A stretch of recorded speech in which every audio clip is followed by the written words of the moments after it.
நேயர்களுக்கு வணக்கம்.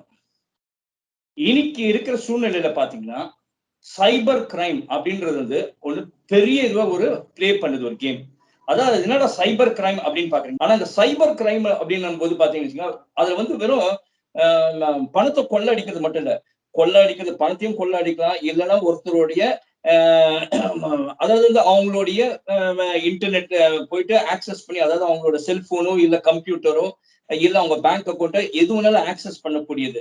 அந்த மாரி ஒரு திருட்டுத்தனமான ஒரு வேலை செய்யறது தான் சைபர் கிரைம். அந்த சைபர் கிரைம்ல வந்து நெறைய பேர் வந்து எக்ஸ்பர்ட்ஸ் இருக்காங்க. அதாவது வந்து சைபர் கிரைம வந்து கண்டுபிடிக்கிறதுக்கு நெறைய எக்ஸ்பர்ட்ஸ் இருக்க மாதிரி, சைபர் கிரைம் செய்யறதுக்குன்னே நெறைய எக்ஸ்பர்ட்ஸ் இருக்காங்க. அதாவது வந்து ஒருத்தர் படிச்ச படிப்ப வந்து ஒண்ணு நல்ல விஷயத்துக்கு யூஸ் பண்றாங்க, இல்ல ஒரு தீய விஷயத்துக்கு யூஸ் பண்றாங்க. இப்ப நம்ம சந்திக்க போறது வந்து மிஸ்டர் அரவிந்த் ரங்கேஷ் அப்படின்றவர் ஒரு சைபர் கிரைம் எக்ஸ்பர்ட். இவரு என்ன அப்படின்னு பாத்தீங்கன்னா, இவர் வந்து police department plus private detective agencies இவங்களுக்கெல்லாம் வந்து சைபர் கிரைம்ல நடக்கக்கூடிய தவறுகளை வந்து கண்டுபிடிச்சு கொடுக்கக்கூடியவரா இருக்கிறாரு. வணக்கம் மிஸ்டர் ரங்கேஷ். வணக்கம் துரை சார், ரொம்ப சந்தோஷம் சார். இப்போ பாத்தீங்கன்னு வச்சுக்கோங்களேன், நம்ம முதல்ல இன்ட்ரோடக்ஷன்ல சொன்ன மாதிரிதான் நிறைய வகையான சைபர் கிரைம்ஸ் வருது சார். இப்போ ஃபார் எக்ஸாம்பிள் பாத்தீங்கன்னா வந்து சோசியல் மீடியாவை வந்து பெரும்பாலானவர் வந்து யூஸ் பண்றாங்க. அவங்களோட சோசியல் மீடியா அக்கௌண்ட் வந்து ஹேக் பண்ணிட்டாங்க அப்படின்னு சொல்லிட்டு நிறைய சோசியல் மீடியா அக்கௌண்ட் ஹோல்ட் பண்றோம்னு சொல்றாங்க சார். அது எப்படி நடக்குது சார்? சோ இத பாத்தீங்கன்னா 2-3 விதமான வழிகள் இருக்குது. மோஸ்ட் காமனான அட்டாக் வெக்டர் பாத்தீங்கன்னா ட்ரஸ்ட் பேஸ் பண்ணிக்கூடியது. ஸோ ஒருத்தரோட ட்ரஸ்ட்டை நம்ம வந்து கெயின் பண்ணிட்டு அதுக்கப்புறமா அவங்க டேட்டாவை நம்ம ஆக்சஸ் பண்றது தான் காமனான டெக்னிக் இப்போதைக்கு நம்ம பார்க்கக்கூடியது. இன்னொரு வகையான ஒரு காமனான ஸ்ட்ராட்டஜி என்னன்னா ஃபிஷிங் அப்படின்னு சொல்லுவோம். ஃபிஷிங்கிறதும் ட்ரஸ்ட் பேஸ் தான். பார்க்கறதுக்கு வந்து ஒரு ஃபேஸ்புக்கோட லாகின் பேஜ் மாதிரியே இருக்கும். பட் அது ஆக்சுவலா ஃபேஸ்புக்கோட லாகின் பேஜா இருக்காது. அது அந்த லிங்கை வந்து நமக்கு தெரிஞ்சவங்க மூலியமாவோ இல்ல ஏதாவது ஒரு இமெயிலோ எப்படியோ ஏதாவது ஒரு மீடியத்துல நமக்கு அனுப்புவாங்க. நம்மளும் வந்துட்டு சரி ஃபேஸ்புக் தானே நம்ம லாகின் பண்ணி பார்க்கலாம், ஏதோ நோட்டிபிகேஷன் வந்திருக்கு, சம் ட்ரிகர் மாதிரி வச்சிருப்பாங்க உள்ள, உனக்கு இத்தனை நோட்டிபிகேஷன் இருக்கு, உனக்கு யாரோ ஃப்ரெண்ட் ரிக்வஸ்ட் கொடுத்துருக்காங்க, இல்லைன்னா சம்டைம்ஸ் எக்ஸ்ட்ரீமா போனோம்னா அப்சீனான பிக்சர்ஸ் போடுவாங்க, போட்டுட்டு இதை நீங்க ஃபுல்லா பார்க்கணும்னா அப்படி பண்ணுங்க அப்படி பண்ணுங்க. ஸோ அந்த ட்ரிகரை பேஸ் பண்ணி நம்ம யாராவது இனிஷியேட்டிவ் எடுத்து அந்த லிங்கை கிளிக் பண்ணோம்னா அப்போ வந்து ஹேக் பண்ண முடியும். டைரக்டா நம்ம இன்வால்வ்மெண்ட் இல்லாம யூசர் இன்வால்வ்மெண்ட் இல்லாம ஹேக் பண்ண முடியுமா அப்படின்னா அது ரொம்ப கஷ்டமான ஒரு விஷயம் ஆக்சுவலா. ஸோ எப்படி பார்த்தாலும் யூசரோட இன்வால்வ்மெண்ட் எங்கேயாவது ஒரு இடத்துல இருக்கும். ஸோ இதுதான் ஃபவுண்டேஷன் ஆஃப் இந்த ஹேக்கிங் சோஷியல் மீடியா சைட்ஸ் எல்லாமே. ஏதோ ஒரு ஆடு ஒரு லிங்க் நம்ம கிளிக் பண்றத அதை பேஸ் பண்ணி அவங்க நம்ம சைட்டு நம்மளோட அக்கௌண்ட் அவங்க வந்து ஸ்டீல் பண்ணுவாங்க. இதுதான் ஃபவுண்டேஷன். பாத்தீங்கன்னா எஸ்எம்எஸ் இல்ல வாட்ஸ்அப்ல வந்து மெசேஜ் வரும். அந்த மெசேஜ்ல பாத்தீங்கன்னா உங்களுக்கு வந்து இதுல ஆஃபர்ஸ் ஃபார் எக்ஸாம்பிள் அமேசான் சில பிளிப்கார்ட் அப்படின்ற மாதிரி ஒரு லிங்க் வரும். ஆனா அதுல அமேசான் இருக்கும், ஆனா அது அமேசானோட சைட் இருக்காது, வேற எதனா ஒரு லிங்கா இருக்குது. அது என்ன சார்? அது அதை கிளிக் பண்ணா எதனா தவறுகள் நடக்கிறதுக்கு சான்சஸ் இருக்கா? ஆமா சார். ஸோ இது இன்னொரு காமனான attack vector similar to what I share before. அதாவது இது பேர் கிளிக் ஜாக்கிங்னு சொல்லுவோம். ஸோ கிளிக் ஜாக்கிங்கிறது என்னன்னா, நம்ம ஏற்கனவே வந்து ஃபோன்லயோ இல்லை கம்ப்யூட்டர்லயோ நம்ம ஒரு சோஷியல் மீடியா சைட்ல ஃபேஸ்புக் ஒரு உதாரணமா எடுத்துப்போமே, அதுல நம்ம லாகின் பண்ணியிருக்கோம். நம்ம லாகின் பண்ணி இருக்கும்போது என்ன ஆகும், நம்மளோட கம்ப்யூட்டர்ல வந்து ஒரு சின்னதா குக்கி அப்படின்னு சொல்லிட்டு ஒரு டேட்டாவை வந்து ஃபேஸ்புக் ஸ்டோர் பண்ணுவாங்க. அது வந்து பொதுவாக ஆக்சஸ் பண்றது ரொம்ப கஷ்டம். பட் இன்னைக்கு இருக்கிற நிறைய வல்னரபிலிட்டிஸ் நம்ம சிஸ்டம் அப்டேட் பண்ணாததுனால இல்ல ப்ரௌசரை அப்டேட் பண்ணாததுனால நிறைய வல்னரபிலிட்டிஸ் வந்து இந்த லிங்க்ஸ் வந்து எக்ஸ்ப்ளாய்ட் பண்ணும். ஸோ அது வேற ஒரு டேப்ல ஓபன் பண்ணி இந்த குக்கியை ஸ்டீல் பண்ணிட்டா ஃபேஸ்புக் கிட்ட அடுத்த வாட்டி அவங்க வந்து லாகின் பண்ணும்போது அந்த குக்கியை அனுப்புனாங்கன்னா ஃபேஸ்புக் நினைச்சுக்கும் நம்ம தான், இப்போ நான் ரங்கேஷ் தான் லாகின் பண்றாரு போல அப்படின்னு ட்ரிக் பண்ணிடுவாங்க ஃபேஸ்புக்கை. ஸோ இது வந்து இன்னொரு காமனான அட்டாக் வெக்டர். ஸோ மீண்டும் என்னோட பாயிண்ட் என்னன்னா, யூசரோட இனிஷியேட்டிவ் இல்லாம இந்த ரேண்டமான லிங்க்ஸை கிளிக் பண்ணாம வந்து எடுக்கிறது வந்து ரொம்ப கஷ்டம். ஸோ நம்மளோட டேக்அவே இதுல என்னன்னா, ரேண்டமான லிங்க்ஸ் நம்ம தெரிஞ்சவங்கனாலும் சரி தெரியாதவங்கனாலும் சரி ஓப்பன் பண்றதை அவாய்ட் பண்ணணும். அப்படி அவசியம் ஓப்பன் பண்ணி உண்மையிலேயே ஆஃபர் தான் அப்படி செக் பண்ணணும்னா அதுக்குன்னு தனியா ஒரு ப்ரௌசரை இன்ஸ்டால் பண்ணிக்கோங்க போன்ல. அதுக்கு 2-3 ரெக்கமெண்டேஷன் நான் தரேன். ஒரு உதாரணம், ஃபயர்ஃபாக்ஸ் ஃபோக்கஸ் அப்படின்னு சொல்லிட்டு ஒரு ப்ரௌசர் இருக்குது. அதை நீங்க ஒரு வாட்டி விசிட் பண்ணீங்கன்னா அதுக்கப்புறமா டெலீட் பண்ணிட்டீங்கன்னா எதுவுமே டேட்டாவே இறங்காது, உங்களோட டேட்டாவே யாரும் திருடவே முடியாது. ஸோ இந்த மாதிரி 2-3 லூப் ஹோல்ஸை நம்ம எக்ஸ்ப்ளாய்ட் பண்ணி கேர்ஃபுல்லா டீல் பண்ணோம்னா we can still make use of that link but safeguard our data. இதுதான் சார் ஃபவுண்டேஷன். சரி சார், இன்னும் ஒரு முக்கியமான ஒரு விஷயம் என்ன அப்படின்னு பாத்தீங்கன்னா, ஃபார் எக்ஸாம்பிள்ஸ் வந்து இங்க ஒரு பெண்ணோ இல்ல ஒரு ஆணோ அவங்களுடைய பிரைவேட் போட்டோஸ்ல சார் சிலர் வந்து அவங்களோட மொபைல்ல வச்சிருப்பாங்க. அது ஒரு வகையில வந்து ஹேக் பண்ணி போற வகை இருக்கு. இன்னொன்னு பாத்தீங்கன்னா வந்து அந்த மொபைல வந்து அவங்க அந்த போட்டோஸ் வந்து அவங்க மொபைல் வச்சிருக்க photos, videos in case if it gets repaired அது வந்து யாருன்னா ஒரு சர்வீஸ் இன்ஜினியர் கிட்ட யார்கிட்ட போய் குடுக்குறாங்க. போய் குடுக்கும்போது அந்த போட்டோஸ் வெளியில போயிடுது. அப்படி எப்பயுமே அந்த போட்டோஸ்லாம் யாருமே பார்க்காத இருக்க மாதிரி வேணும்னா அது லாக் பண்ணி வைக்கிறதுக்கு எதனா சான்சஸ் இருக்கா? ஃபார் எக்ஸாம்பிள் நீங்க வந்து பிரைவேட் போட்டோஸ்ன்றதுல ஒரு முக்கியமான டாக்குமெண்ட்ஸ் கூட இருக்கும். ஃபார் எக்ஸாம்பிள் ஏதோ ஒரு முக்கியமான டாக்குமெண்ட்ல பாஸ்வேர்ட்ஸ் எல்லாம் கூட ஸ்டோர் பண்ணி வச்சிருப்பீங்க. அது ஒரு சர்வீஸ் குடுக்கும்போது அத கண்டுபிடிக்கிறதுக்கான வாய்ப்புகள் இருக்கு. அத அவாய்ட் பண்ண முடியுமா? இதெல்லாம் செக்யூர் பண்றதுக்கு சான்சஸ் இருக்கா? ஸோ இதுக்கு வந்து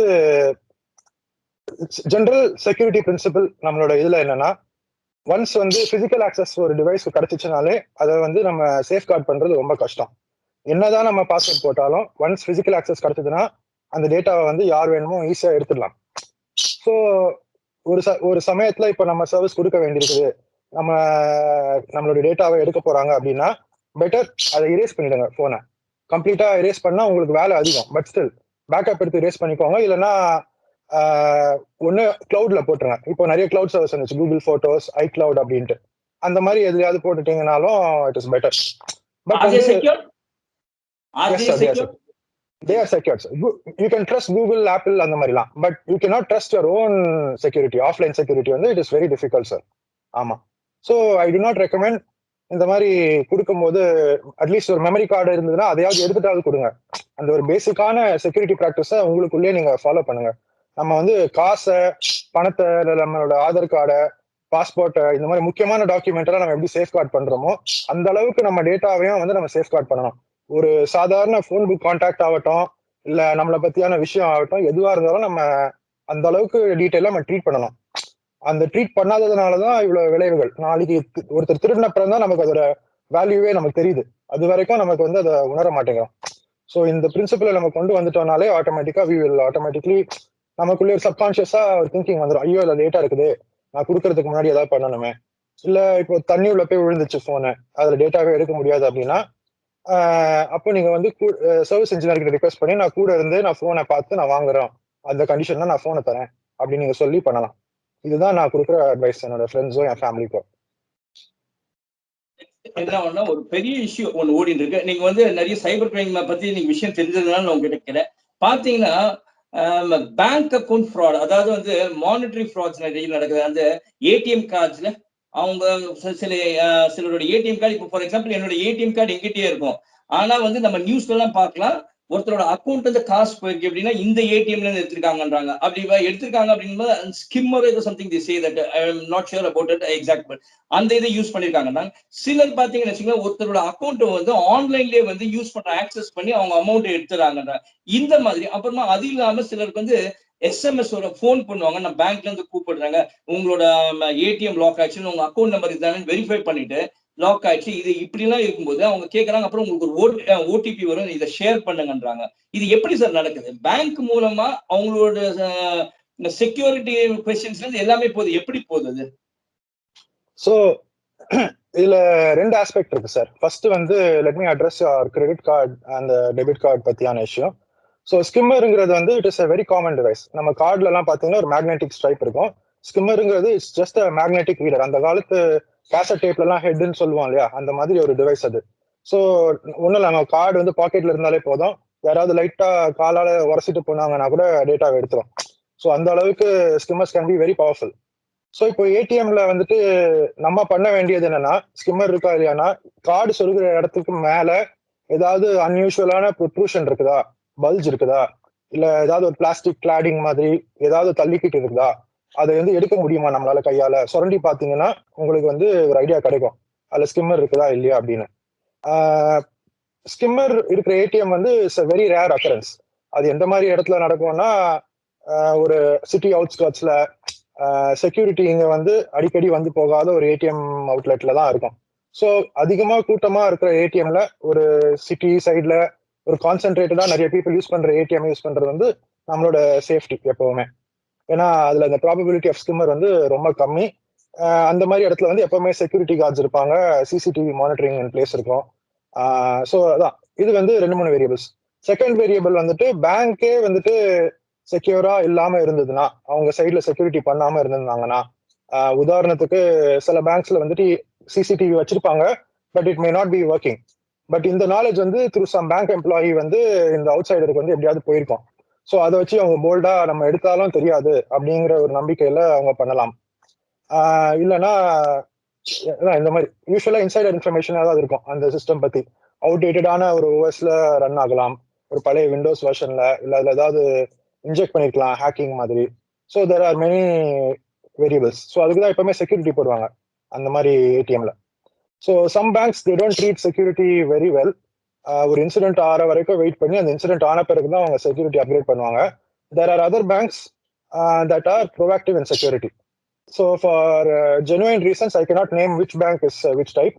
But all I can tell you is please do your proper research. நீங்க வந்து ஒரு பேங்க் இருக்குன்னா அதுல அக்கௌண்ட் ஓபன் பண்றதுக்கு முன்னாடி இந்த பேங்க்கு என்னெல்லாம் செக்யூரிட்டி இன்சிடென்ட் ஆயிருக்குது, கூகுள்ல பாத்தீங்கன்னா நியூஸ் ஆர்டிகல்ஸ் வரும். இந்த பேங்க்கை வந்து ஹேக் பண்ணிட்டாங்க, இந்த பேங்க்ல இருக்க அக்கௌண்ட் வந்து பணத்தை எடுத்துட்டாங்க. அந்த மாதிரி எல்லா பேங்க்குக்குமே இருக்கும், இருக்காதுன்னு நான் சொல்ல மாட்டேன். பட் எந்த பேங்க்ல வந்து கம்மியா இருக்குது, என்ன மாதிரி டைப் ஆஃப் அட்டாக் வந்து நடந்திருக்குது, அதை பாத்தீங்கன்னாலே உங்களுக்கு ஒரு ஐடியா கிடைக்கும். So some examples are really bad. So I'm not going to name one very popular type of payment application. இப்போ நம்ம இந்த பாரத் ஸ்கேன்லாம் வச்சு கியூஆர் கோட்லாம் வச்சு பே பண்றோம்ல, அதுல ஒரு very popular type of payment application வந்துட்டு they were storing யூசரோட செக்யூரான டீடைல்ஸை வந்து பிளெயின் டெக்ஸ்ட்னு ஒரு ஃபார்மேட்ல சொல்லுவோம். ஐடியோட பேசிக் 101 வந்துட்டு எப்பவுமே you must encrypt the user data. அப்பதான் வந்து ஒரு ஹேக்கர் எடுத்தா கூட அவங்களுக்கு வந்து அந்த டேட்டா வந்து கிபரிஷ்னு சொல்லுவோம், படிக்கவே முடியாது, என்னன்னே தெரியாது, வேஸ்ட், எடுத்தாலும் வேஸ்ட் அந்த மாதிரி. பட் அது கூட அந்த ஒரு பேசிக் லெவல் ஆஃப் செக்யூரிட்டி கூட அவங்க பண்ணாம டைரக்டா ராவா யூசர் டேட்டாவெல்லாம் ஸ்டோர் பண்ணிட்டு இருந்திருக்காங்க. அவங்க வந்து ஹேக் பண்ணி அது ஒரு பெரிய ஸ்கேண்டல் ஆகி அதுல இருந்து நிறைய பணம் எடுத்து அந்த மாதிரிலாம் ஆயிருக்குது. ஸோ எப்பவுமே வந்து ஃபைனான்சியல் சம்பந்தமா நீங்க ஒரு டெக்னாலஜி டூல்ல இன்வெஸ்ட் பண்ண போறீங்க, இல்ல ஒரு டெக்னாலஜி பார்ட்னர் பேங்க்கோ அந்த மாதிரி இன்வெஸ்ட் பண்ண போறீங்கன்னா please do this kind of research. எத்தனை ஹேக்கிங் இன்சிடென்ட் ஆயிருக்குது, என்ன மாதிரிலாம் ஆயிருக்குது, அதுக்கு வந்து எவ்வளவு சீக்கிரமா ரியாக்ட் பண்ணிருக்காங்க, கஸ்டமர் கிட்ட சீக்கிரமா கன்வே பண்ணிருக்காங்களா, டிரான்ஸ்பரண்டா இருந்திருக்காங்களா, இதெல்லாம் தான் நம்ம பார்க்க வேண்டிய ஒரு எவாலுவேட்டிங்கான கிரைட்டீரியா ஒரு பேங்கோ இல்ல ஒரு ஏடிஎம் கார்டோ கிரெடிட் கார்டோ அப்ளை பண்றதுக்கு முன்னாடி. So this is what I would suggest sir. I hope this answers your question. இந்த क्वेश्चनல தான் இப்போ நீங்க இந்த ஸ்கிம்மர்ஸ் வைக்கிறாங்க நீங்க சார். ஃபார் எக்ஸாம்பிள் இப்போ சில இடத்துல ரெஸ்ட்ரிக்டட் ஜோன்ஸ்லாம் வந்து ஜாமர்ஸ் வைக்கிறாங்க. ஃபார் எக்ஸாம்பிள் எங்கேயாவது ஒரு இடத்துல பாத்தீங்கன்னா அந்த இடத்துல கேமராவோ இல்ல மொபைல் போன்ஸ் ஆக்சஸ் பண்ண அந்த மாதிரி ஜாமர்ஸ் இருக்காங்க. Is it possible to keep a jammer inside an ATM? No sir, it is not possible. Simple reason என்னன்னா, ஸ்கிம்மர் வந்து மேக்னெட்டிக் ஃபீல்ட பேஸ் பண்ணி வேலை செய்யற ஒரு டிவைஸ். ஸோ அதோட மேக்னெட்டிக் ஃபீல்ட் இன்டர்ஃபியர் பண்ணணும்னா, அந்த மேக்னெட்டிக் ஃபீல்ட் இன்டர்ஃபியர் பண்ணனா you need a very powerful magnetic radiation emitting device மாதிரி. ஸோ அது மாதிரி நீங்க பண்ணீங்கன்னா it will actually start affecting human பாடிக்குள்ள பாஸ் பண்ணி போகுதுல. ஸோ அந்த மாதிரி செக்யூரிட்டி கன்சர்ன்ஸ்லாம் இருக்கும். ஸோ பொதுவா வந்து it is not as far as I know they don't do it like that. அது பண்ண முடியாது அப்படி. ஸோ அதுக்கு வந்து பிசிக்கல் ஆக்சஸை வந்து நம்ம மானிட்டர் பண்றது தான் ஒரே சொல்யூஷன். அதுக்கு தான் அந்த செக்யூரிட்டி இருந்து யாராவது ஏதாவது யூஎஸ்பி ஏதாவது சொருக பாக்குறாங்களா அந்த மாதிரி அப்படிதான் பண்ண முடியுமோ தவிர இந்த மாதிரி வந்து கஷ்டம். To my best knowledge. Talking about that SMS பாருங்க. அந்த சில ஓல்ட் ஏஜ் பீப்புள்க்குலாம் வந்து பாத்தீங்கன்னா வீட்டுக்கு SMS வரும். எல்லாம் ஒரு நார்மலான இல்லிட்ரேட் கூட வச்சுக்கலாம். நீங்க லேபரர்ஸ்க்கு அவங்களும் SMS வரும், ஃபோன் பண்ணி கேட்கறாங்க உங்களோட இது லாக் ஆயிட்டு இருக்கு அப்படின்லாம் சொல்றாங்க, உங்களோட ஏடிஎம் கார்டு லாக் ஆயிடுச்சு, இல்லைன்னா வந்து பேங்க் அக்கௌண்ட் லாக் ஆயிடுச்சு, நீங்க உங்களுக்கு ஒரு SMS வரும், உங்க அக்கௌண்ட் நம்பர் தானே வெரிஃபை பண்றாங்க, SMS வரும்னு அந்த ஓடிபி கேட்கறாங்க. அது என்ன சார், எப்படி சார் அது பண்றாங்க? அது ஸோ இது வந்துட்டு கோஆர்டினேட்டடான ஒரு டைப் ஆஃப் அட்டாக். இது ஏன் கோஆர்டினேட்டட் அப்படின்னா, ஃபர்ஸ்ட் வந்து விக்டம் யாருங்கிறத அவங்க டார்கெட் பண்ணணும். விக்டம் அவங்க இப்போ ஹேக்கரோட கிரைட்டீரியாவே என்னன்னா விக்டம் மஸ்ட் பி கலிபிள், ஈஸியா ஏமாத்தக்கூடிய ஒரு ஆளா இருக்கணும். ரெண்டாவது வந்துட்டு ஒரு விஷயம் நடந்ததுன்னா அவங்க ரியாக்ஷன் டைம் வந்து ரொம்ப ஸ்லோவா இருக்கணும். இப்போ உதாரணத்துக்கு ஒரு டெக்னிக்கலி சாவி பர்சன் அவங்களுக்கு இந்த மாதிரி ஒரு இன்சிடென்ட் ஆயிடுச்சு, SMS ஃபேக்கா வந்து பணத்தை இழந்துட்டாங்கன்னா இமீடியட்டா they will call up their bank, ask them to freeze the card. மிச்ச பணம் போகாம பாத்துக்கிறதுக்காக கால் பண்ணி சொல்றக்கூடிய ஒரு நாலேஜ் இருக்கும் அவங்களுக்கு. ஸோ இந்த மாதிரிலாம் இருந்ததுன்னா ஹேக்கர்ஸால வந்து எக்ஸ்ட்ராக்ட் பண்ண முடியாது நிறைய பணத்தை. ஸோ எப்பவுமே இந்த மாதிரி ஓல்ட் பீப்புள், கலிபிளான மைக்ரண்ட் ஒர்க்கர்ஸ், அதை அவங்க வந்து கோஆர்டினேட் பண்ணி பண்ற அட்டாக். ஸோ இதுல எப்பவுமே வந்துட்டு இந்த சோர்ஸ் ஆஃப் டேட்டா எங்கேருந்து வரும்னா மோஸ்டா நம்ம வந்து பிசிக்கல் ஐடென்டிட்டி ப்ரூஃப் கொடுப்போம் இல்லையா. ஒரு உதாரணத்துக்கு ஒரு செல்போன் கடை இருக்குது, சின்ன செல்போன் கடை, ஒரு சிம் கார்டு வாங்குறோம்.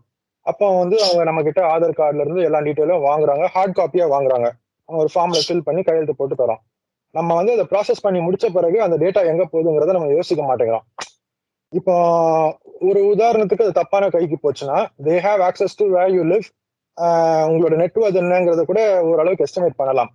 உங்களோட அந்த காம்பினேஷன் ஆஃப் டீடைல்ஸ் கொடுத்துருக்கிறது, லொக்காலிட்டி பேஸ் பண்ணி, அந்த மாதிரி 2-3 வேரியபிள்ஸ் வச்சு அவங்க பண்ணலாம். ஸோ எப்பவுமே வந்து இந்த மாதிரி ஒரு பேசிக்கான ஒரு கோஆர்டினேஷன் இருக்கும். யாராவது ஒருத்தர் வந்து ஹெல்ப் பண்ணுவாங்க, இன்டைரக்ட்லி ஆர் டைரக்ட்லி, இந்த ஹேக்கர்ஸ்க்குலாம். ஸோ அதை பேஸ் பண்ணி உங்களை டார்கெட் பண்ணி உங்க நம்பருக்கு வந்து எஸ்எம்எஸ் முதல்ல வரும். அந்த எஸ்எம்எஸ் வந்த பிறகு ஓடிபி ஷேர் பண்ண சொல்றாங்க, இல்ல எனக்கு இந்த டீடைல் ஸ்பெசிஃபிக்கா கேட்கறாங்கன்னா, எப்பவுமே நம்ம ஃபர்ஸ்ட் நம்மளோட தாட் ப்ராசஸே வந்துட்டு பேசிக்கான ஃபண்டமெண்டல், எந்த பேங்க் ஆகட்டும், எந்த financial institute R even any official institute, they will never ask for your personal information. அதுவும் வந்து அவங்கள அன்இனிஷியேட்டடா கால் பண்ணி உங்களை கேட்க மாட்டாங்க, சார் இதுதான் உங்க டேட் ஆஃப் பர்த்தா, இதுதான் உங்க அட்ரஸா அப்படின்னு யாருமே கேட்க மாட்டாங்க. நம்மளா வந்து ஒரு கிரெடிட் கார்டு ஒரு இதுக்கு கால் பண்றோம்னா, ப்ளீஸ் வெரிஃபை யுவர் செல்ஃப், உங்க கார்டுல இருக்க 4 லாஸ்ட் டிஜிட்டோ சொல்லுங்க அப்படின்னா கூட பார்ஷியலான டேட்டா தான் கேட்பாங்க. ஒரு டேட் ஆஃப் பர்த்தோ இல்லைன்னா 2 டிஜிட் ஆஃப் யுவர் இந்த டேட் ஆஃப் பர்த், இல்ல உங்க ஸ்ட்ரீட் நேம் மட்டும் சொல்லுங்க. பார்ட்ஸ் ஆஃப் இன்ஃபர்மேஷன் தான் கேட்காங்க. எப்பவுமே வந்துட்டு யாருமே ஓடிபியோ இல்ல முழு இன்ஃபர்மேஷன் வந்து வாங்க மாட்டாங்க. Especially they will never call you and ask, எந்த ஒரு இன்ஸ்டிடியூஷன் ஆகட்டும். ஸோ இந்த ஒரு ஃபண்டமெண்டலான திங்கிங் நம்ம மனசுக்குள்ள எடுத்துட்டு போயிட்டோம்னாலே, யாராவது நெக்ஸ்ட் டைம் நம்மளை கால் பண்ணாங்கன்னா we can be alerted, we can alert ourselves, something suspicious is going on, இது வந்து யாரோ they are trying to do something to us அப்படிங்கிற மாதிரி. So this is my humble advice. யாராவது வந்து இந்த மாதிரி கேட்கறாங்கனாலே உடனே வந்து நமக்கு இமீடியட்டா நமக்கு தோணணும், சம்திங் வந்து சஸ்பிஷியஸ் இஸ் கோயிங் ஆன். ஏன்னா யாருமே கேட்க மாட்டாங்க இந்த மாதிரி. இப்ப நிறைய சைபர் கிரைம் விஷயமா நீங்க பாத்திருக்கீங்க, பிளஸ் போலீஸ் டிபார்ட்மெண்ட் அவங்க சைட்ல நீங்க பாக்குறீங்க. எனக்கு என்ன ஒரே ஒரு நிறைய இந்த மாதிரி சைபர் அட்டாக்ஸ் நிறைய நடந்துட்டு, இதுல விக்டிம்ஸ் இருக்காங்க சார், அவங்க வந்து they have filed complaints with police department, இல்லைன்னா வந்து பிரைவேட் ஏஜென்சி என்ன பண்றாங்க. அப்படி அவங்க பண்ணப்புறமா உங்களை போல எக்ஸ்பர்ட்ஸ் மேல were you being able to find out who that real culprit is, who that accused is, உங்களால கண்டுபிடிக்க முடிஞ்சிருக்கா sir? Was it possible? Sir, it is always possible on the government side, because government has more data. என்ன வேணும்னாலும் we can get it from the concerned authorities. So ஒரு சிம்பிளான உதாரணம், இப்போ நான் வந்து ஹேக் பண்றேன்னு வச்சுக்கோங்களேன். இப்போ உங்களோட அக்கௌண்ட்ல இருந்து நான் பணத்தை எடுக்கிறேன், அதுக்கு 2-3 டூல்ஸ் இருக்குது. I don't want to share it publicly, அது நம்மளே என்கரேஜ் பண்ற மாதிரி. பட் 2-3 டூல்ஸ் வச்சு I can change my identity, I can change my virtual location.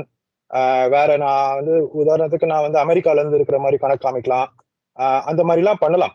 But நான் அப்படி பண்ணாலும் கூட it has to go through my ISP. என்னோட ஐஎஸ்பி யாருன்னா என்னோட இன்டர்நெட் ப்ரொவைடர், ஏர்டெலோ இல்ல டாட்டாவோ, whoever it is.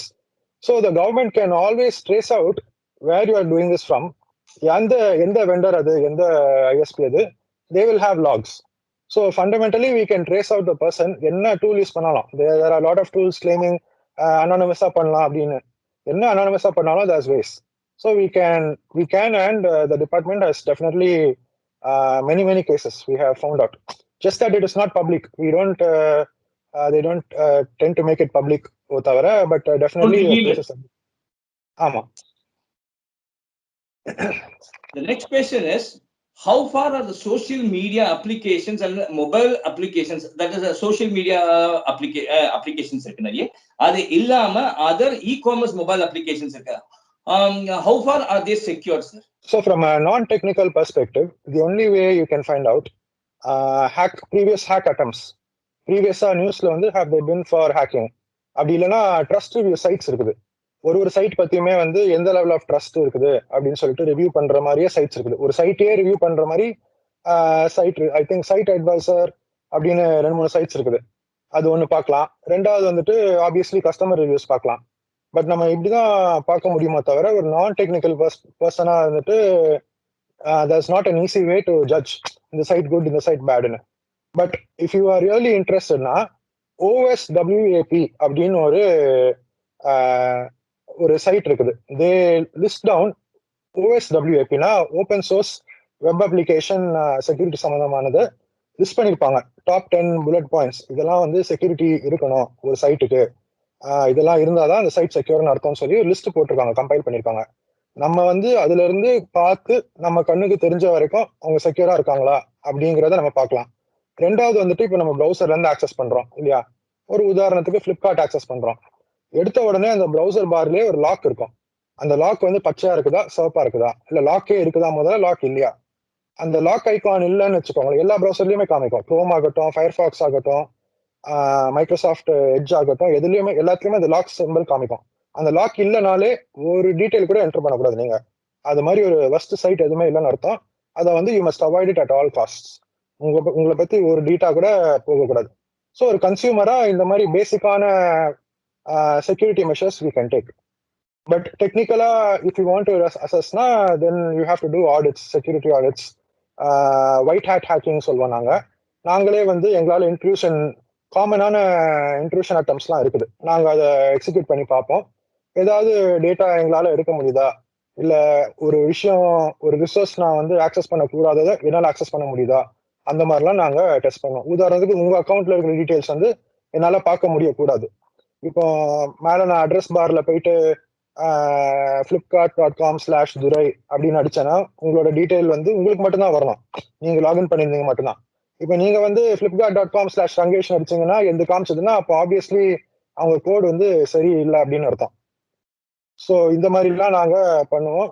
Generally the consensus ஜென்ரலா என்னன்னா, இந்தியாவில் பொறுத்த வரைக்கும் we really need to step அப்.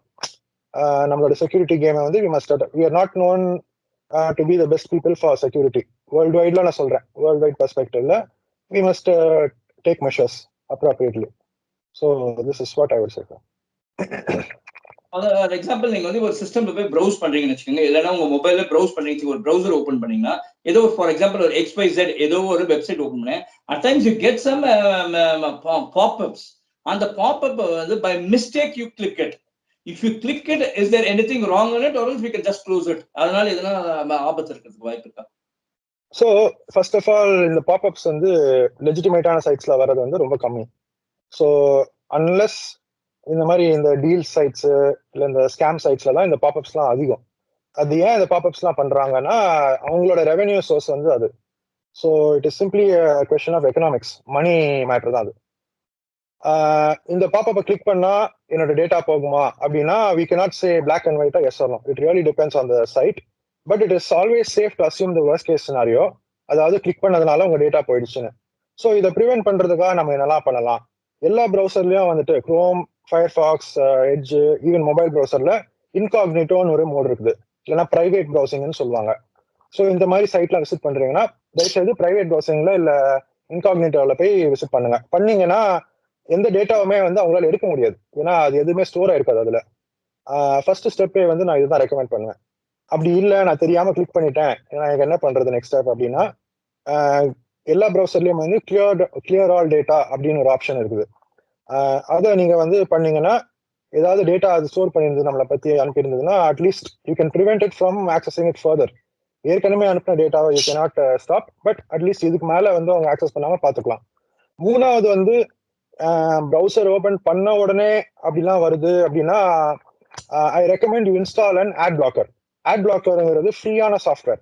இந்த பாப்அப்ஸ், ஈவன் ஆட்ஸ், பேசிக்கான ஆட்ஸ் அதெல்லாம் தடுக்கக்கூடியது. ஸோ இதை சுத்தி நிறைய மாரலான டிஸ்கஷன்ஸ்லாம் இருக்குது. ஒரு உதாரணத்துக்கு இப்போ நான் தந்தியோ இல்லை ஏதோ சம் நியூஸ் பேப்பர் வெப்சைட் நான் போறேன்னு வச்சுக்கோங்களேன், அவங்களோட ஹோல் சர்வைவலே பேஸ்ட் ஆன் ஆட்ஸ் தான். ஸோ இப்போ நான் அந்த ஆட்ஸை நான் பிளாக் பண்ணிட்டேன்னா அவங்களுக்கு ரெவென்யூ ஸ்ட்ரீம் போயிடும். ஸோ இப்போ உங்க சைட்டே எடுத்துக்கோங்களேன், I don't know if you have ads, but இப்போ நான் ஆட்ஸை பிளாக் பண்ணி ஐம் கன்சூமிங் கண்டென்ட்னா it is not ethical. I'm consuming content but I'm not paying for anything. So it is a moral dilemma இந்த மாதிரி ad blocker. But ad blocker can save you a lot of pain இந்த மாதிரி விஷயத்துல. Hacking அட்டம்ஸ்லாம் வந்து it can avoid more than 90% of hacking attempts it can easily avoid. So what I recommend, install an ad blocker, whitelist all the sites that require your support.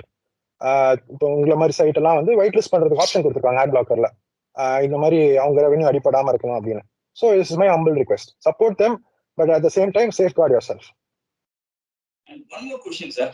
இப்போ வந்து இந்த Covid பேண்டமிக்ல பாத்தீங்கன்னு வச்சுங்களேன், ஃப்ரம் 2020 இந்தியாவிலே பாத்தீங்கன்னு வச்சுங்களேன், எல்லாருமே இந்த ஸ்கூல்ஸ் எல்லாம் க்ளோஸ்ட். அதனால எல்லாருமே ஆன்லைன் தான் வச்சுக்காங்க கிளாஸஸ். ஈவன் ஃபர்ஸ்ட் ஸ்டாண்டர்ட் கிளாஸ்னா கூட நீங்க அவங்களை பாத்தீங்கன்னா கூட அந்த பசங்க வந்து சின்ன பசங்க ஆன்லைன் கிளாஸஸ் தான் லாஸ்ட் இயர் அட்டன் பண்ண, இந்த வருஷமும் அப்படிதான் இருக்குது. give me some ideas how to control their systems, especially to parents பார்த்துக்கிறவங்களுக்கு தெரிஞ்சுக்கணும். அதாவது how to control their systems. அதாவது நீங்க அந்த பசங்களுக்கு வந்து சின்ன சின்ன பசங்களுக்கு வந்து திடீர்னு ஃபார் எக்ஸாம்பிள் பான் வீடியோ கூட வர்றதுக்கான வாய்ப்புகள் உண்டு. அப்படி வராம இருக்கிறதுக்கு அவங்க என்னென்ன பண்ணிக்கணும், அவங்க எப்படி மெயின்டைன் பண்ணணும் சார்? அவங்களோட மொபைல்லையோ இல்ல சிஸ்டம்ல எதுல யூஸ் பண்ணாலும் எந்த அளவு கண்ட்ரோல் பண்ணிக்கலாம் சொல்லுங்க. ஸோ இதுக்கு வந்து பேரண்ட் அண்ட் கண்ட்ரோல் சிஸ்டம்ஸ் நிறைய இருக்குது. பெஸ்ட் ஆப்ஷன் வந்து என்னன்னா ஓப்பன் டிஎன்எஸ் அந்த மாதிரி. I'm suggesting just open DNS. There are many alternatives. அவங்க வந்து they give you black list already. இந்த மாதிரி சைட்லாம் தப்பான சைட்டு, அவங்க பசங்களே தெரியாம போயிட்டா கூட அது வந்து இமீடியட்டா பிளாக் பண்ணிடும், நெட்வொர்க் லெவல்ல பிளாக் பண்ணிடும். ஸோ அவங்க அதை வந்து வேற ஒரு ப்ரௌசர் டேப்ல ஓபன் பண்ணி வேற பைபாஸ் பண்றது வந்து ரொம்ப கஷ்டம். ஸோ பேரண்டல் கண்ட்ரோல் சிஸ்டம்ஸ் வந்து உங்களோட ரவுட்டர் இருக்கு இல்லையா, இப்போ இன்டர்நெட்ல பர்ச்சேஸ் பண்ணிருக்கீங்கன்னா ஒரு ரவுட்டர் ஒன்று கொடுத்துருப்பாங்க, அதுலயே நீங்க வந்து செட்டப் பண்ணிக்கலாம். அதுக்கான செட்டப் முறைகள் வந்துட்டு it is better to call your அந்த ஏர்டெலோ whichever service provider service person கூப்பிட்டு ஆமா பண்ணி கொடுங்கன்னு சொன்னீங்கன்னா அவங்க பண்ணி கொடுத்துருவாங்க. ஓப்பன் டிஎன்எஸ்ங்கிறது என்னோட ரெக்கமெண்டேஷன். ஏன்னா ஓப்பன் டிஎன்எஸ்ல வந்து இது டிஃபால்ட்டா வருது. நம்ம வந்து பிளஸ் கண்ட்ரோல் பண்ணிக்கலாம், என்னென்னலாம் அலோவ் பண்ணலாம் என்ன அலோவ் பண்ண வேண்டாம் நம்மளும் மேனுவலா லிஸ்ட் எடிட் பண்ணிக்கலாம். So open DNS is my suggestion. Plus இந்த ஐஎஸ்பி சர்வீஸ் பர்சனை நீங்க கூப்பிட்டு நீங்க பண்ண சொல்லலாம். அதுதான் பெஸ்ட் ஃபாஸ்டஸ்ட் வே. தான் throughout your entire house இந்த நெட்வொர்க் ஹவுஸ் வந்து என்ஃபோர்ஸ் ஆயிடும். இமீடியட்டான ரிசல்ட் நீங்க பார்க்க முடியும். So this is my recommendation sir. Concluding the session, what would you advise the users of social media and other online platform users? Okay, first thing என்னன்னா there are 37 districts. இந்த ஒரு டிஸ்ட்ரிக்ட்டுமே வந்துட்டு there are social media cells separate. Government has dedicated some social media cells for this. So நிறைய பேர் வந்துட்டு social மீடியால ஒரு offence நடக்குதுன்னா they start taking Tamil Nadu police, இல்லைன்னா த என்டையர் ஸ்டேட் போலீஸோ இல்லை நேஷனல் லெவல்ல பிஎம் ஆஃபீஸோ அந்த மாதிரிலாம். இஃப் யூ வாண்ட் ஃபாஸ்டஸ்ட் ரிசால்வ்னா please take your local social media cell. அது வந்து they have executional authority, they can immediately take action. இப்போ நீங்க ஒரு போலீஸ் டிபார்ட்மெண்ட் என்டையர், இப்போ நம்ம டிஜிபி ஆஃபீஸ் மாதிரி ஒரு டிபார்ட்மெண்ட்டை நீங்க டேக் பண்ணீங்கன்னா கண்டிப்பா பண்ணுவாங்க, பட் ரொம்ப ஸ்லோவா அந்த இன்ஃபர்மேஷன் கேஸ்கேட் ஆகும். So if you want immediate results, my first humble request is to tag the concerned authorities, social media cells, rather than the entire departments. 37 districts, they have their own social media cells. Ama sir, ama.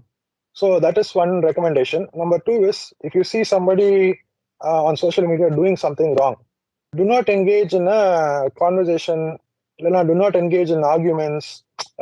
Basically, don't make yourself entangling yourself in that mess.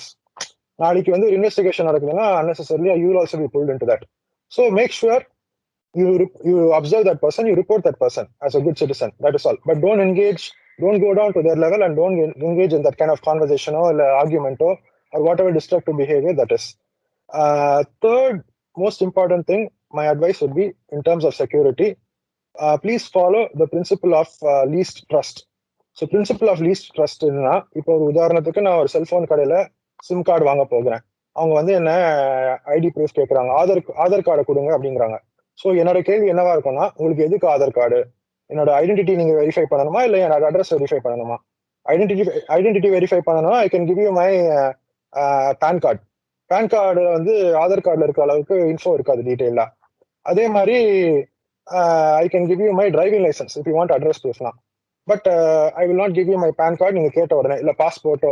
Some people even ask for passport and all. So இந்த மாதிரி எவ்ரிடேல வந்துட்டு நம்ம டேட்டாவை please treat it like money. நம்மளோட டேட்டாவும் வந்து மணி தான், நம்ம டேட்டாவை வச்சு மணி எடுக்க முடியும். அதுதான் அந்த சைபர் கிரைமோட பேசிக்கான ஃபவுண்டேஷனல் பிரின்சிபிள். ஸோ ஒரு போஸ்டோ, ஒரு இமேஜோ, ஒரு கான்வர்சேஷனோ சோஷியல் மீடியாவில் போடுறதுக்கு முன்னாடி ப்ளீஸ் திங்க் ட்வைஸ். ஏன்னா ஒன்ஸ் நீங்க அதை போட்டுட்டீங்கன்னா அதை எடுக்க முடியாது, அண்டு பண்ண முடியாது எதுவுமே. So this is my humble request to all the viewers. இந்த பேசிக்கான செக்யூரிட்டி டூல்ஸ் எல்லாம் நீங்க வந்து என்ஃபோர்ஸ் பண்ணிக்கோங்க. So one recommendation I have is please start using Firefox. This is a recommendation we have given throughout all our technology partners. Firefox அந்த மாதிரி ஒரு security ஓரியன்டான ப்ரௌசரை use பண்ணுங்க. ரேண்டமான அப்ளிகேஷன்ஸை ஃபோன்ல இன்ஸ்டால் பண்ணாதீங்க. ஏன்னா இப்போ உங்க ஃப்ரெண்டு கிட்ட இருந்து உதாரணத்துக்கு ஒரு மெசேஜ் வருது, இல்லை ஒரு ஃபார்வர்ட் வருதுன்னா அதுல இருக்கிற லிங்கை வந்து கிளிக் பண்ணாதீங்க. கிளிக் பண்ணணும்னு நினைச்சீங்கன்னா ஃபோன்ல அதுக்குன்னு தனியா ஒரு ப்ரௌசரை ஓப்பன் பண்ணிக்கோங்க. ஃபயர்ஃபாக்ஸ் ஃபோக்கஸ்ங்கிறது என்னோட ரெக்கமெண்டேஷன். அதுல நீங்க போட்டு பார்த்துட்டு அது லெஜிட்டிமேட்னா நீங்க அதுக்கப்புறமா நீங்க முடிவு பண்ணிக்கலாம். பேங்க் அக்கௌண்ட் டீடைல்ஸ், ஓடிபியோ இல்ல உங்களை பத்தியான பர்சனல் இன்ஃபர்மேஷன் வந்து யார்கிட்டயுமே தயவுசெய்து ரிவீல் பண்ணாதீங்க. யாரும் கேட்கவும் மாட்டாங்க அபிஷியல் கெப்பாசிட்டில. ஸோ இதெல்லாம் தான் என்னோட ஹம்பிளான request to the viewers sir. Thank you, Mr. Arvind Rangesh. Thanks for sharing about cyber attacks and everything and ideas about it. Thank you. Thank you, sir. Thank you so much for the opportunity. Nice Thank you, sir. interacting with you.